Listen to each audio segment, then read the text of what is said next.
A paz do Senhor, meus queridos, tudo bem? Eu espero que você e sua família esteja debaixo da paz do nosso Senhor e Salvador Jesus Cristo, toda a sua casa, todo o seu lar, esteja desfrutando desta excelente paz, tá?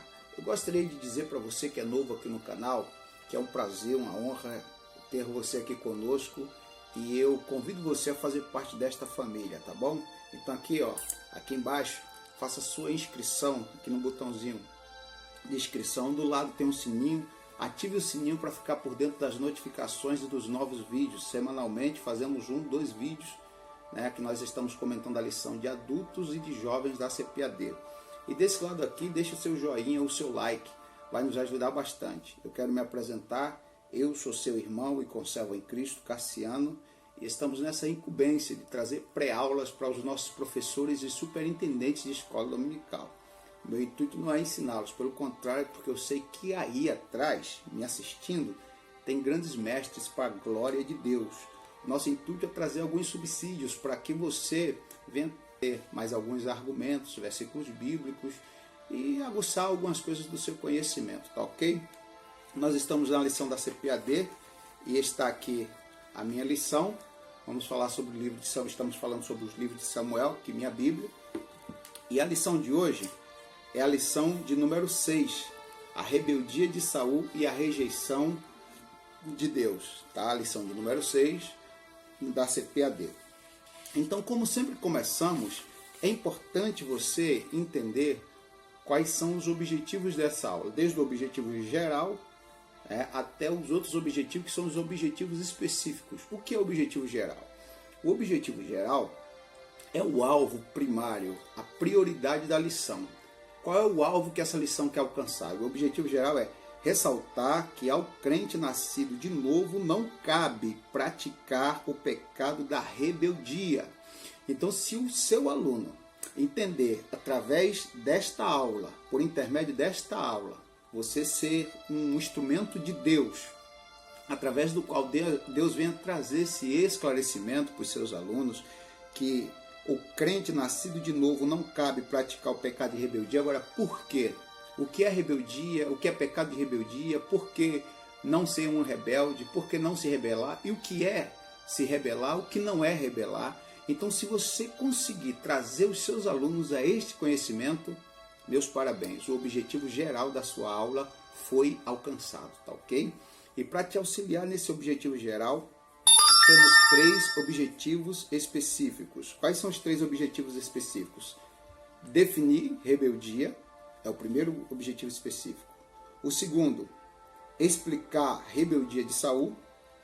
E o terceiro objetivo específico é caracterizar a liderança sem critérios de Saul. Então, cada um objetivo específico corresponde a um ponto da lição. Então, nós temos 3 objetivos específicos porque nós temos 3 pontos da lição.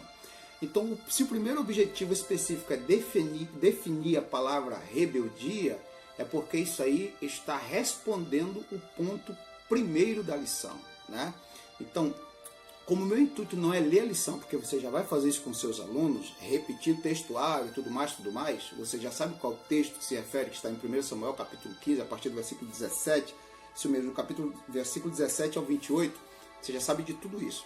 Então, o meu objetivo é dar alguns subsídios que sejam o mais prático possível, tá? E hoje eu quero ser conciso, quero trazer algo mais compactado, tá ok? Então, a definição da palavra rebelde. A palavra rebelde, que é a palavra que nós conhecemos usualmente rebelde, ela vem do latim rebelus. Rebelus, que re significa contra e belos, guerra. Então, rebeldes ou rebelos é guerra contra, ou se opor-se a. Ok? Isso aí é a palavra rebelde. Então, quando você diz que alguém é rebelde, é alguém que se pôs contra, se opôs a, fez guerra contra alguém ou contra algo. Esse aí é o rebelde. Então, conceito é opor-se a uma autoridade. Essa autoridade pode ser igreja, governo, trabalho, casa, qualquer autoridade, tá? Se um filho se rebela contra o pai, se o filho se opõe contra o pai, isso é rebeldia. Agora, claro, se o pai se opõe contra o filho, não é rebeldia. Que a gente vai aprender que rebeldia é quando se opõe a uma autoridade que está acima de você. Isso é rebeldia. Então, Essa rebeldia, a palavra rebelde, na sua etimologia, simboliza de uma forma muito simples, simplória, disputa ou briga, né? Vem do hebraico marar. E esse marar significa justamente isso, opor-se a alguém cujo a finalidade é vencer ou dividir. E essa oposição, ela do marar, ela tem como base o orgulho próprio, ok? Então a pessoa que tem um orgulho próprio a ponto de não se submeter a uma autoridade. No hebraico, isso é rebeldia. Tá? Essa é a definição de rebeldia, que é o mesmo rebelos. Vamos adiante. Toda rebelião ou revolução é cometida contra autoridades. Então, como eu falei, não há rebelião que não seja contra uma autoridade, né? Algumas rebeliões as pessoas chamam de revolução e não rebelião, porque o termo rebelião realmente é um termo que é pejorativo, né? Mas existem aquelas rebeliões do bem, né? Que psicologicamente alguns chamam de rebelião inteligente.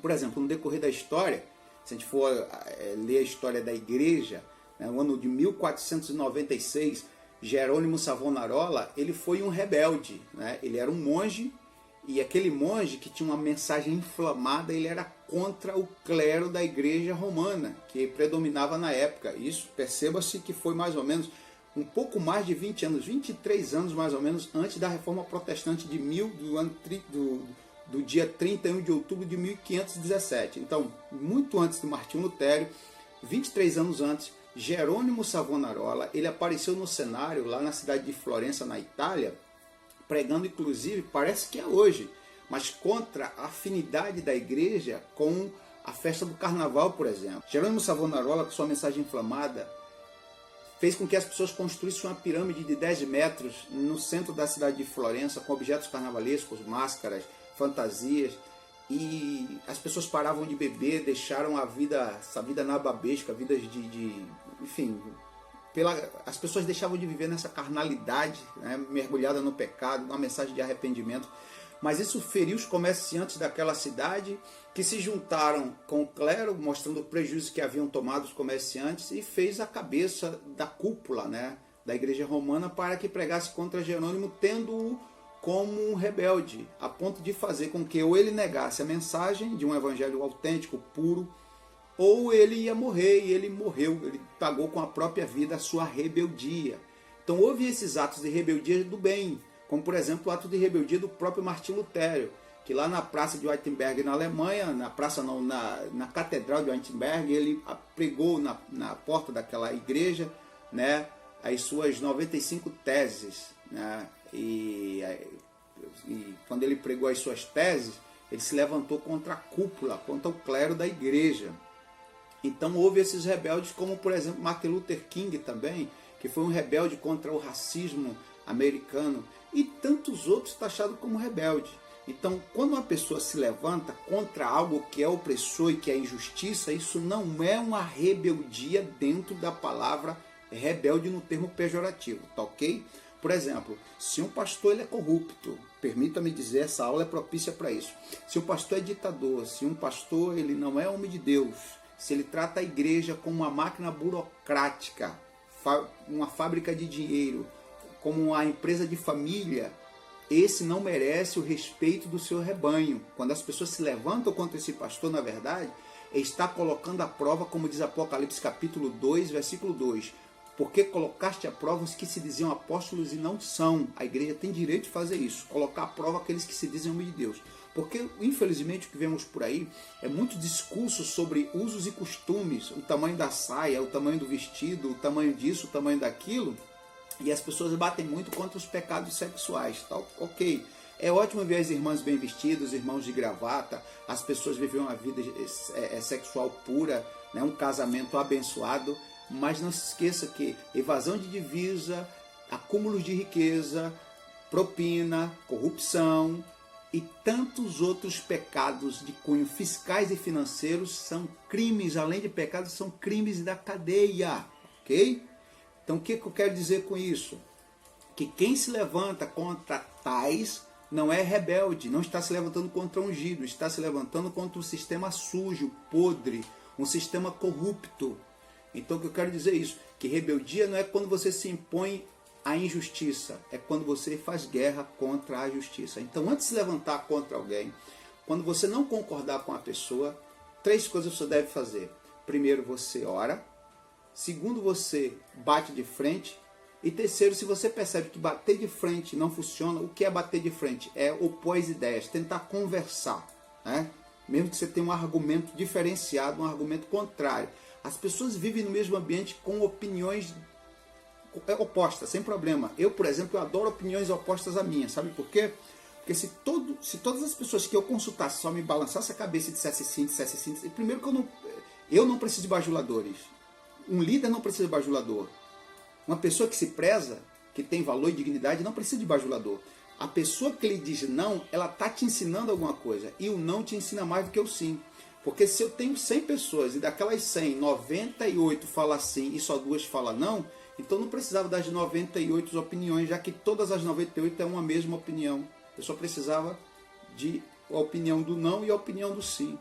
Então é bom ouvir as pessoas que dizem não, ok? Então quando você recebe um não, você se policia, você tenta melhorar naquela área, naquele aspecto.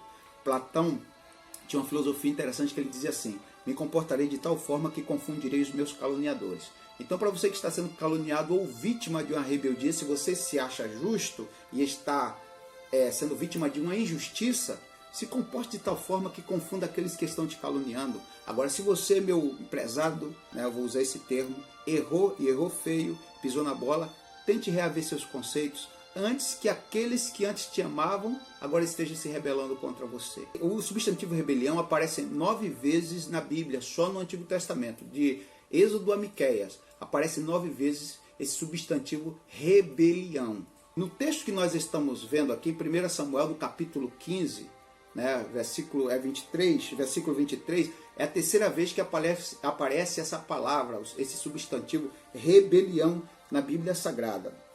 E uma curiosidade é que você vai ver mais o adjetivo rebelde, né? Rebelde aparece 5 vezes no Novo Testamento e 70 vezes no Antigo Testamento. Então a palavra rebelde está mais no Antigo Testamento. Rebelde, 70 vezes aparece a palavra rebelde no Antigo Testamento e 5 vezes aparece a palavra rebelde no Novo Testamento. Então o rebelde está sempre, né, apontando aquele que é opositor, aquele que luta contra, aquela pessoa que faz guerra contra algo ou alguém. Tá ok? A Bíblia mostra filhos rebeldes, a Bíblia mostra homem de Deus rebelde, a Bíblia mostra cidade rebelde, a Bíblia mostra príncipes rebeldes, a Bíblia mostra não só filhos, também mostra pais rebeldes. Então, e o substantivo rebeldia, eu falei rebelião e rebelde, mas o substantivo rebeldia, ele só aparece 7 vezes na Bíblia e aparece Deuteronômio e Ezequiel só no Antigo Testamento, ok? Isso é só dados para você fortalecer a tua aula. Então, diante desse conceito, você entenda que rebelião é quando você se opõe a algo ou alguém de forma injusta, tá ok? O segundo objetivo, explicar a rebeldia de Saul. Ele era um líder que Deus não escolheu, foi o que eu falei na aula anterior. Alguns comentaristas, eu respeito, falam que Saul era um líder que Deus havia escolhido, Deus não escolheu. Entenda que, segundo Paulo escreveu a Romanos, capítulo 12, né?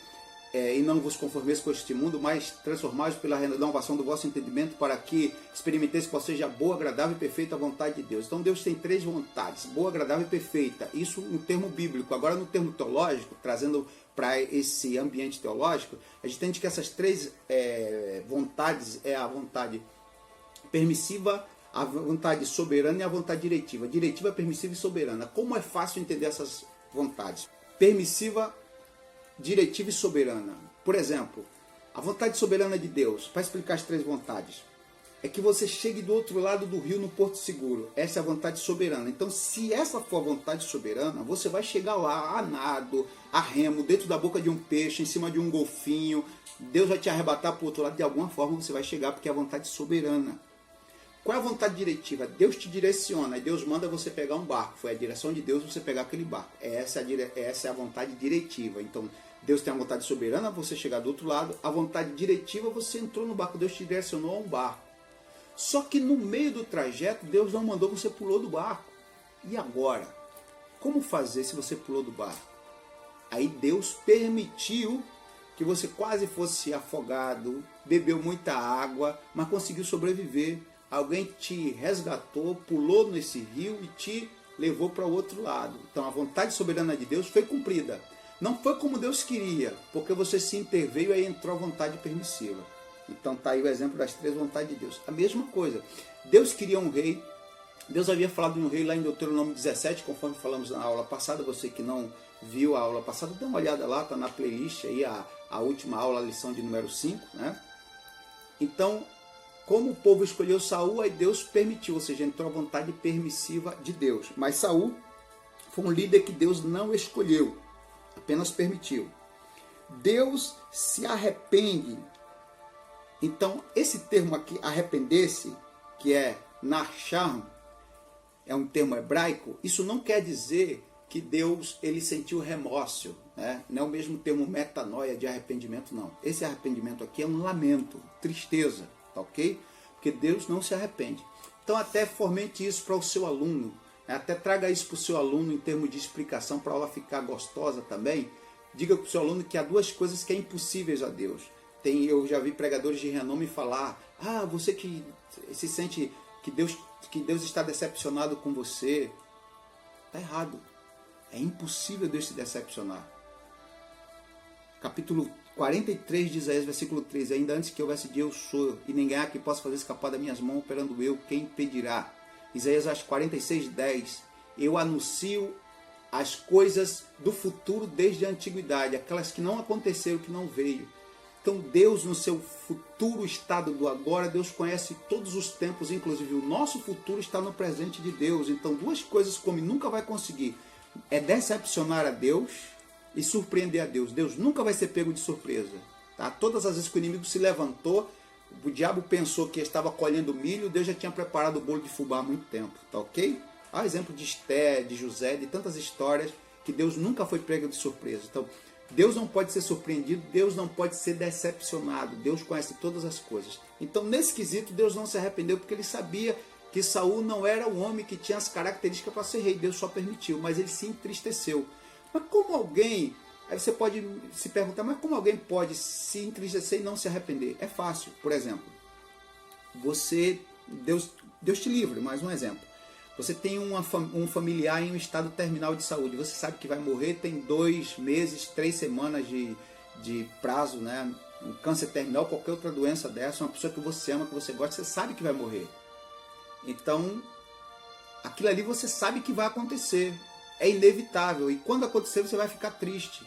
Mas não é pelo fato de você saber que vai acontecer que você não vai se entristecer. É a mesma coisa. Deus sabia que tudo aquilo ia acontecer. Mas que aquilo não impediu de Deus ficar triste. Porque Deus tem os seus sentimentos paternos, sentimentos de pai. Tá ok? E vamos lá para fechar o segundo objetivo. Rebelião é apostasia, é pecado contra a autoridade. Vamos ver Êxodo. Eu copiei aqui Êxodo, eu notei um texto aqui, 23, versículo 20. Olha só, 23, 20 de Êxodo, e vai ser, acredito que vai ser muito bom para você. Êxodo 23, 20, está escrito assim: eis que eu envio um anjo diante de ti para te guardar, para que te guarde neste caminho e te leve ao lugar que eu te tenho aparelhado. Guarda-te diante dele e ouve a sua voz, e não provoqueis a ira, porque não perdoará as vossas rebeliões, ou a vossa rebelião. O anjo não perdoará a vossa rebelião. Porque aqui a rebelião era como um pecado de apostasia.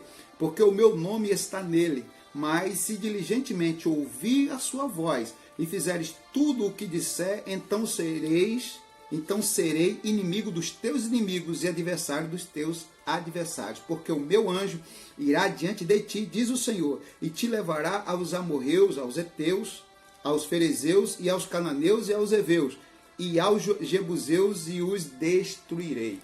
Tá vendo? Então, a ordem de Deus é, se você for obediente, o anjo vai contigo me representando. Ou seja, os teus amigos serão meus amigos, os teus inimigos serão os meus inimigos. Do contrário, qualquer rebelião é como se fosse uma rebelião contra mim. Porque uma coisa que para Deus é imperdoável é o pecado contra a sua autoridade. Tá? Então o diabo, ele não pecou contra a santidade de Deus. Dos 49 atributos de Deus, o maior dele é a sua santidade. Mas Deus perdoa os pecados até contra a sua santidade. Mas é imperdoável o pecado contra a autoridade de Deus. Porque quem pratica esse pecado quer se fazer igual ou semelhante a Deus. Foi o que aconteceu com o diabo. Por que o pecado do diabo é imperdoável? Porque ele pecou contra a autoridade de Deus. Então ensine isso. A grande questão do homem não se fazer rebelde contra a vontade de Deus, a palavra de Deus, é para que ele não peque contra a autoridade de Deus. Por exemplo, quem blasfema contra o Espírito Santo peca contra a autoridade de Deus. Então, os pecados que é contra a autoridade de Deus é como o pecado de apostasia, não tem perdão, ok? Então, a rebelião contra a autoridade de Deus não tem perdão. Terceiro objetivo específico, para o terceiro subtópico, caracterizar a liderança sem critérios de Saul. Por exemplo, Saul, porque ele era uma liderança sem critério? A Bíblia mostra que ele não esperou, ele tinha que esperar o profeta, ele não esperou o profeta chegar, não esperou a ordem do profeta, não esperou a voz do profeta. Então quem não espera se torna rebelde. Quantos diáconos eu vejo que abriu igreja, recebeu o nome de pastor, ungiu a si mesmo, e não, eu senti de Deus que eu sou pastor. Meu filho, espera. Se você tem uma chamada, as coisas vão acontecer na hora certa. O sujeito se converteu ontem, auxiliar de trabalho, não aprendeu nem a dar o nó da gravata. Aí se faz pastor, aí abre uma garagem. Nada contra as garagens que são abertas, é melhor uma garagem virar uma igreja do que virar um bar. Mas só que o que a gente vê, infelizmente, é uma bagunça generalizada. Então isso são pessoas realmente que, na maioria, se rebelaram contra as autoridades dos seus pastores locais. Então, se você ora pela igreja, algumas coisas estão erradas na sua igreja. Se você ora, você bate de frente com as ideias e você orou, meu filho, procura outro lugar para congregar. Mas isso não te dá vazão para você abrir um novo trabalho. Um pastor me procurou e disse, poxa, eu estou com uma igreja grande, abençoada. Eu falei, Aí ele falou que a igreja é 15 metros de comprimento, mais de 30 15 metros de largura, mais de 30 de comprimento. Quando eu perguntei quem que congrega lá, ele disse, eu, minha esposa, minha filha e meu netinho. Então, o senhor não tem igreja grande, o senhor tem um galpão grande, porque ele era um homem de condições, tinha dinheiro, ele tinha um galpão grande, uma estrutura grande, um salão grande, mas não tinha uma igreja grande, tinha um templo, ele não tinha igreja. Aí, eu perguntando, mas o que levou o senhor a abrir essa igreja? O que tem diferente lá? Ele falou, não, a gente abre lá a igreja, nossos cultos os 3 hinos da harpa, a gente faz uma oração, canta os 3 hinos, depois que canta os 3 hinos, a gente faz mais uma oração, dá algumas oportunidades entre nós mesmos, faz a arrecadação das ofertas, depois prega, faz o apelo, exatamente como ele fazia na igreja dele.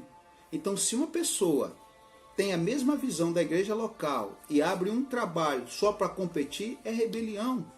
Abre um trabalho só porque está insatisfeito, é rebelião. Se há injustiça, que essa injustiça seja sarada dentro da igreja local. Mesmo que isso, o pastor, o presidente, ele pague o preço de ser jubilado, retirado dali, mas a ferida tem que ser sarada no local, ok? O que dá... mas meu irmão, me explica como é que o homem abre... Por exemplo, nós somos fruto de uma igreja, de uma obra missionária que foi excluída. O do Daniel Berg e Gunnar Wingler, ele foi excluído porque não aceitaram o pentecostalismo dentro da batista tradicional. Isso acontece. Ou seja, eles receberam a visão lá na Rua Azusa, nos Estados Unidos, do movimento, o recente movimento pentecostal através do pastor William Simon, né? E receberam a mensagem para vir trazendo para o Brasil essa mensagem e foram rejeitados. Então, quando o homem tem a visão e ele sabe que é de Deus e no lugar que ele está ali não aceita, aí é hora dele sair, tá? Vamos ser sinceros, é hora dele sair. Senão ele vai ter uma igreja dividida dentro de outra igreja. Agora, meu filho, minha filha, se você pensa igual o pastor, teus cultos é igual ao do pastor, para que você abrir um trabalho na sua casa sem a ordem e a permissão do pastor? Se você vai fazer a mesma coisa que está sendo feito na sua igreja, então muito cuidado com isso. Saul não esperou. Se Deus tem uma chamada na sua vida para você liderar, seja o que for, departamento, seja o que for, espera a vontade de Deus, tá bom? A outra característica de um rebelde é disfarçar. Ele tentou convencer Samuel de que estava certo, né? Ele tentou disfarçar. Aí não adianta disfarçar, tá ok? O rebelde, ele tenta disfarçar os seus ímpetos, as suas vontades, aquilo que ele faz, ele baseia aquilo em alguma coisa que não tem legitimidade bíblica. Então, é a segunda característica de um rebelde. A outra é desrespeitar. Ele não leva a sério os pormenores de Deus, né? Se Deus disse, olha, entre os amalequitas, acabe com Agag e toda a turma deles, de criança, animais, matem todo mundo. Foi Deus que criou, o problema de Deus, não questione. Mas ele não respeitou isso. Então o rebelde, ele não respeita a liturgia que é imposta, ele quer mudar a liturgia, ele quer mudar o jeito de orar, o jeito de fazer culto. Então se ele tem uma visão para um culto diferente, como eu falei, que ele vá para um lugar que tenha um culto semelhante ao que ele pensa, ou que ele abra realmente um lugar que tenha um culto que ele quer fazer um culto diferente, então faça lá. Agora, dividir esse local aqui, né, querendo fazer o que ele quer, o que ele acha que é, sendo que naquele local, naquela igreja tem um líder, saiba que Deus, ele trata primeiro com o líder da igreja. Deus não faz confusão, tá? Deus ele vai tratar primeiro com o líder. Ele orienta o líder para que o líder oriente o seu rebanho. E não orienta o rebanho para o rebanho orientar o líder. Deus não faz isso, ok? Deus ele não peca contra a autoridade, porque ele não permite que se peque contra a autoridade dele. Amém? Vamos lá. E o outro, a outra característica de um rebelde é, além do desrespeito, é a desobediência. Saul não obedeceu. Então Samuel terminou dizendo, obedecer é melhor do que sacrificar. Então eu gostaria de ler aqui, eu grifei aqui uma frase interessante. A coroa da revolução se integra, a coroa da submissão é exaltada. Então seja um servo submisso, ok? Esteja debaixo da vontade de Deus. Então percebe-se o seguinte, que Saul, bem diferente de Davi, Saul foi o símbolo do fracasso, Davi foi o símbolo do sucesso. Quando você fala em Jerusalém, você fala da cidade de Davi, quando você vê a bandeira de Israel, você vê a estrela de Davi, tudo está ligado a Davi. A maior história de Israel, quando se fala dos monarcas, dos reis, aponta para Davi. E Saul foi um fracasso. Então, não siga o exemplo do fracasso, siga o exemplo do sucesso. Essa foi a pré-aula de hoje. Deus em Cristo te abençoe, tá? Gostaria de pedir mais uma vez, desse lado aqui, se inscreva no canal, desse lado aqui, deixe o seu joinha, tá? Deixe o seu like e aperte o sininho para estar por dentro das notificações. Deus abençoe a sua vida. Eu espero que estejamos juntos na próxima, querendo Deus, em nome de Jesus. Um forte abraço. Deus abençoe.